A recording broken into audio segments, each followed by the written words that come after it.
What's up, everyone? Team Omega here at the Houston Regional. What's your name? My name is Alex Bastian. And what did you do today? I got 7th place with Ritual Beast. Ritual Beast.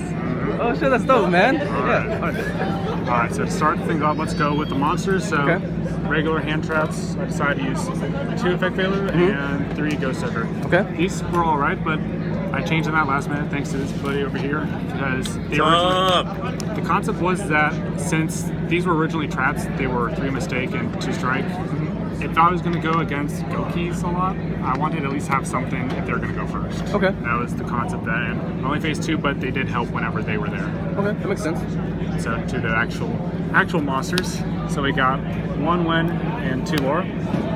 Most people, they have 1-1-1, and this being the pendulum monster, but I decided to keep this as 2, just 1 if it has good booty, and 2, Link Karibo is really good with this. And so I just didn't like the pendulum monster because it just leaves the field, period. But this is a good ratio. I would stick to that if I would. Then you have the regular 3 Elder. Then MVP monster is the 3 Winda. This is the new one, right? The most recent one, and this kept me in the game really good, a very long time, and it really helped me out. Okay. So then, the regular beast, we have 1 Apelio. That's pretty standard. I'll keep it at 1. 3 Rampengu and 3 Konoha. So most people want to do this at 2, but I just prefer to have it at 3 so I can have as much openings as possible with the Elder combos. That makes sense. So, and that's it for the monsters. And I'm moving on to the spells. MVP spell won me the game last round. It was fucking hilarious. How was it? So I ended up. So it was actually a very weird match. It was kind of like how Worlds ended, you know. I normal Skullmeister attacked him 3 times. Skullmeister. Yeah. Okay. 3 times, and that's in the side later. I'll show you. But and then we had no thing on the field. He had a unicorn in the grave by Monster Reborn and killed him for game. And he was really disgusting. I don't blame him because I would have been triggered too. But anyways, I'm glad I put this in there and it helped me out a lot with combos too. You know, if a Ghost Ogre, which actually happened, I was able to keep going with the combos when I had Monster Reborn. Okay. So that helped out a lot. Next is T-Fissure. That helped out a lot, but honestly, every single time I played it, people had Twin Twister. So it wasn't that bad, but I still had plays. Then Telly helped out a lot actually. And then 3 Scapegoat. Okay. So the reason behind that is because if I don't draw a monster, say I can just use this, and if I have Torrential in this, I can still make plays after I Torrential. So you can't combo off. Okay, that makes sense. And just, you know, to make them waste resources until I get my monster. Did you like it? Oh yeah, I would just keep it at 3. Okay. Unless if they limit it, but you know. Yeah. It's gonna happen. It's gonna eventually, And I'm honestly fine with it. The deck can work without it too. It's just there just in case. And then we got 2 Forbidden Chalice. So I would honestly replace this with Empyreans, or that 1 trap that's really good right now. Impermanence? Impermanence. Yeah. I would replace it with this. This is just like a budget version. Yeah. It was still pretty good though. Honestly, I used it a couple times rather just to buff it up, buff my monsters up, just to get over some stuff. But in the end, it was just, if they already had a firewall on the dragon, I wanted to be able to use this in order so I could go off. Okay. They didn't disrupt my plays. That was the concept. It worked okay. It was versatile, so I liked it. So that's it for the spells, which is 8 and 21. Monsters. Trappers. And so traps, we actually have a 1, which will be Ambush. So the reason behind that is just because the deck doesn't really need it anymore, but it's just a backup. So, and honestly, it will brick you more than you would actually need it in the back of the day. So having 1 was really good because I drew it a couple times, but since it was only at 1, I didn't. Yeah, you didn't see that often. Okay, makes sense. Yeah, it was real good, and it kept me in the game whenever I did need it. So then next is Macrocosmos. I actually did not put any work in the deck. Really? It's a staple in the deck normally. Yeah, it's actually really good, but people kept on Twin Twistering. It's like, it was really good this one. But the MVP was actually Goes in Match. Really? Not Rivalry? Rivalry fucks me up because I have Thunders and the rest are Psychic, so the types screw me over. So, but they're all wins, right? Which really helps out a lot. The only thing that doesn't go well with this is Scapegoat, but I can just wait until they get rid of this, then I can Scapegoat. Okay. And then the other MVP is 3 Torrential. Oh my god. That card's dumb. Really good against Goki. It was met against the other matches because they didn't have as much Mars. There's more control, honestly. But this is good against the Cybers, but I ended up losing to them anyways because +10 is really good. Yeah. Really good against Gokis. He got 4 monsters out on the field, and I just Torrentialed, and he couldn't do anything after that. That's insane. Yeah, boy. And then, actually the best trap in the deck is 3 Seeds, yes. Classic. The untargetable. Pop. It was really good, like no matter what deck I faced, so I'm glad this thing's at 3. Okay. So, pretty solid. So it's 40 cards total, so pretty good. So now moving on to the side, we got the MVP boy. The MVP. Oh my god. The guy who went ham for 3 turns. He literally kept on drawing, setting. I was like, free damage. Because he evenly matched me later, and then he was able to just blow my field up. And so I had nothing but this, and we were top decking. So it was literally world all over again. Okay. Worlds. So then after that, I just killed him with Unicorn, and it was really good. But that, honestly, this was for, I never actually used it. I never saw it. Oh, okay. I wanted to use it against Cyber Dragons because there was a lot of grave effects, but this was mostly for stuff like Burning Abyss. Yeah, I think we had a Cyber Dragon got like 3rd place or something here.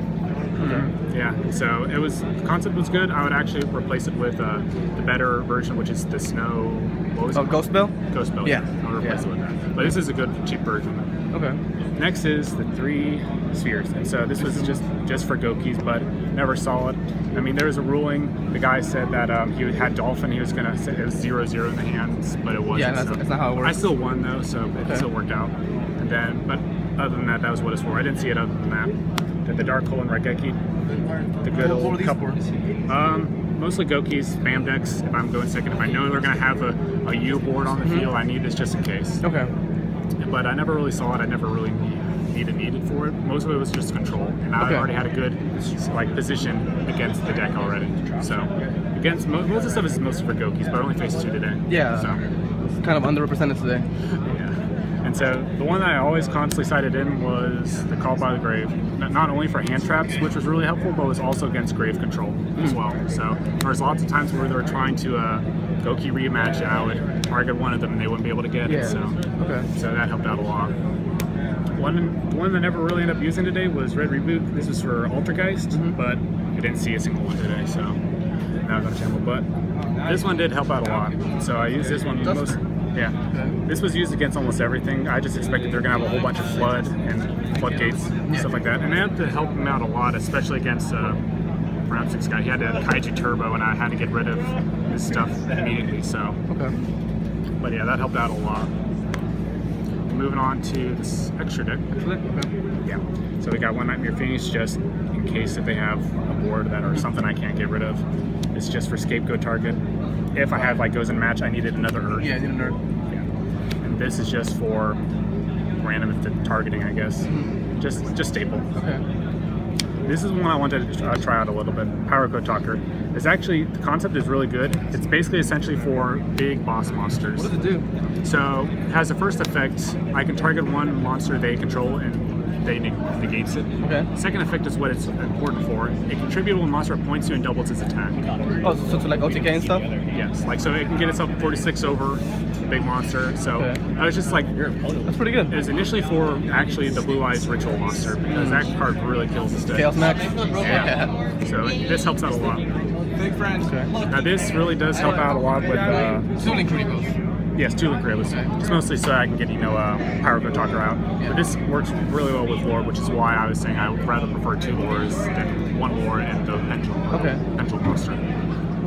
So this is really good. This only came up a couple of times today because whenever I had Scapegoat, they just destroyed it, so I couldn't really use it. And then to the actual Ritual Beast monsters, this was really good today. I probably OTK'd 3 to 4 times today with this card. Really? Yeah, it was really good. And so this really keeps me going with the engine and keep making me have a solid field. So it really helped out a lot. Then the 2 Apelio. Yeah. I would. Oh yeah. I mean, people can play 3 of it if they want to, but I found 2 fine. Just 1 for banishing with Rampengu, and the other just using it just regularly. Okay. And then the one that needs to go to 3. Never gonna go to 3. Probably 2, but who knows? Yeah. But this was really good. This is what made the deck, and honestly, the deck surprisingly can still run without it. Okay. So especially with Winda helping out a lot. You can still combo through. Yeah, and with the links, it really helps out the deck a lot. Then we got 1 Petal Fin. People can run 2 if they want, but I only ran 1 because I don't have the actual pink Petal Fin in the deck, so I didn't need to have 2. Okay. And so 1 was good. I might bump it up to 2, but I don't know what I would take out for it. Okay. But 1 was good, nonetheless. And this was just used for banishing for Rampengu and for a big beater with Winda. Yeah. I never actually brought it out properly, but it was still good, and I was able to get over the Goki matchup with his board, so it helped out a lot. Okay. What were your matchups today? Okay, so first round, I actually have it up here. Yeah. My brain's too tired to actually think. First round, I faced Gokis. I 2-1'd them. That second game, I had the misruling of the sphere, so that cost me the game, obviously. But then I beat him next turn. So the next game, I actually faced Layer of Darkness. Oh yeah, that was a very hard game, but it's like he didn't know how to do it against Ritual Beast, so I was able to win. People forgot at this point. Yeah. Then next, I tied against the Goki guy, table 1, round 3. So that was a very long game. I think the first game took like 35 minutes. It was really long. Then, I guess, and then the fourth round, I faced Sky Striker Invoked. Okay. So that was okay, but he didn't really know how to get around my field. I think the only reason why this deck won is because people don't know what it does. Yeah, people forget about it. Like, it's a complex deck. If I had a nickel for every single time people thought they could destroy my Link, but I kept on contacting with it. It was ridiculous. And then the rest of the decks were variants of Mech Knight, Invoked, Sky Striker. And then I had the one random matchup against the Cyber Dragon, and you wrecked my shit. I couldn't do anything against that. It was really good. Your most feared matchup was the one that went in? Yeah, because he had Infinity on the field, but the Link monster was actually really good. Yeah, that was really good. That really killed me up. Then one of the matchups I faced a Kaiju Turbo, so... Okay. Now, it was like using one of the new engines of the new set. I don't know what it was, but either way, it was really good. So I was scared of that deck the most. But other than that, thanks, Ritual Beast, for not bricking with me. It only bricked once. That's good, man. That's really good. Any shout-outs you want to give out? Shout-outs to the people at Senpai's Cards and Anime. They really helped me out, especially this guy right here. Yay! Shout-outs to Team Omega! They helped me out a lot with the deck. Shout out to people back at Lubbock for Hatters. They really helped me out with the deck a lot back then. And shout out to my soul. And shout out to this deck for not breaking at all. Shout outs to Gozen Match. Shout outs to Gozen Match. Well, congrats, man. 7th place. That's an accomplishment with Ritual Beast, man. Good job. Oh, yeah. All right. See you next time.